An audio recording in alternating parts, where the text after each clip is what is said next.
दोस्तों, क्या कभी आपने ये सोचा है कि साइकिल का आविष्कार क्यों किया गया? तो आज हम इसके बारे में जानेंगे।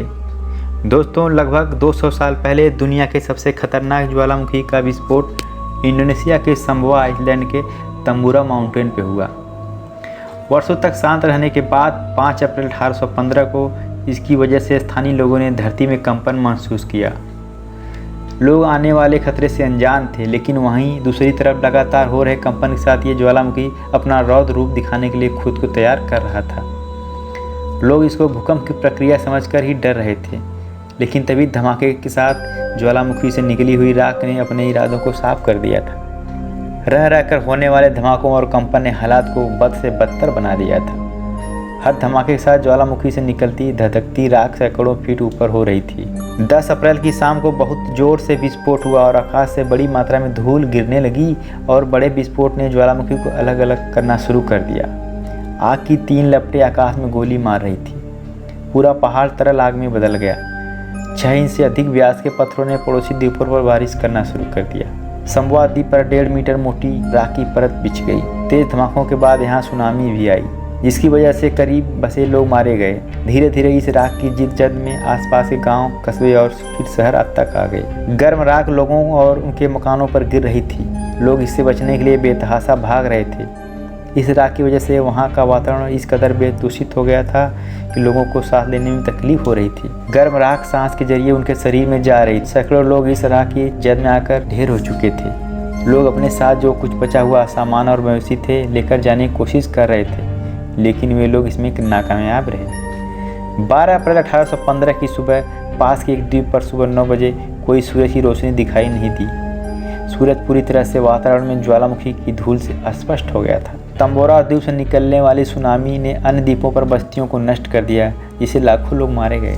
माउंट तंबोरा से ऊपरी वायुमंडल में उड़ने वाली धूल के कण हवा की धाराओं द्वारा ले जाए गए और दुनिया भर में फैले गए। सल्फर की एक गैस पानी के साथ रिएक्शन करके सल्फ्यूरिक एसिड बन गई और आसमान में बादल का रूप ले लिया। धीरे धीरे ये बादल इंडोनेशिया से इंडिया, अफ्रीका और अमेरिका तक पहुंच गया। अगले वर्ष 1816 में पूरे भारत में गर्मी का मौसम आया ही नहीं। टेम्परेचर बहुत गिर गया और रात में 0 से भी नीचे चला जाता था। इसकी वजह से भूखमरी और हैजा रोग फैल गया। पशु पक्षी सब मरने लगे और 1816 को ईयर विदाउट समर के नाम से जाना जाने लगा। तंबोरा ज्वालामुखी से पालतू पशु पक्षियों की डेथ होने से इनकी कमी हो गई, जिससे आने जाने में बहुत प्रॉब्लम होने लगी। इस प्रॉब्लम को सॉल्व करने के लिए 1817 में पहली बार जर्मनी के कार्ल ड्रेस नामी एक सिविल सर्वेंट ने साइकिल का आविष्कार किया था। उस वक्त इसे रनिंग मशीन, डॉन्डी हॉर्स जैसे अलग अलग नाम से जाना जाता था। 1817 में बनाई गई ये साइकिल दुनिया की सबसे पहली साइकिल है। ये साइकिल को लकड़ी से बनाया गया था। इस साइकिल को दोनों पैरों से धक्का मार के चलाया जाता, क्योंकि इस साइकिल को पैडल नहीं थे। इस साइकिल के अगले हिस्से में लगी हैंडल से इसको कंट्रोल किया जाता। इस साइकिल को ख़राब रास्तों में चलाना बहुत मुश्किल होता था, इसलिए लोग धीरे धीरे इस साइकिल को चलाना बंद कर दिया। करीब 45 साल बाद स्टील के पहियों के साथ साइकिल को बनाया गया, जिसे बोन शेकर के नाम से जाना जाता है। स्टील के पहिए होने के कारण ख़राब रास्तों में चलाने वाले आदमी को पूरे तरीके से हिला देती। इस साइकिल में सामने वाले पहियों को पैडल को लगाया गया था। 1870 में बनाई गई साइकिल को रबर टायर्स के साथ बनाया गया था और साइकिल के सामने वाले पहियों को बड़ा कर दिया गया। सामने वाले पहियों को ही पैडल हुआ करते थे।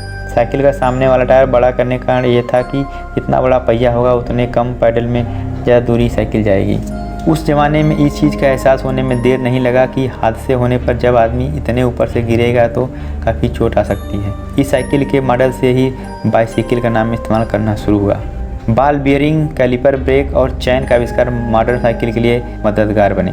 जॉन केम्प स्टार्ले ने 1885 में साइकिल के दोनों पहियों को समान आकार में रखकर साइकिल को बनाया था, जिसे सेफ्टी बाइसिकल के नाम से जाना जाता है। इस साइकिल में ब्रेक, चैन और पहिए समान आकार के रहने की वजह से हादसे कम होते।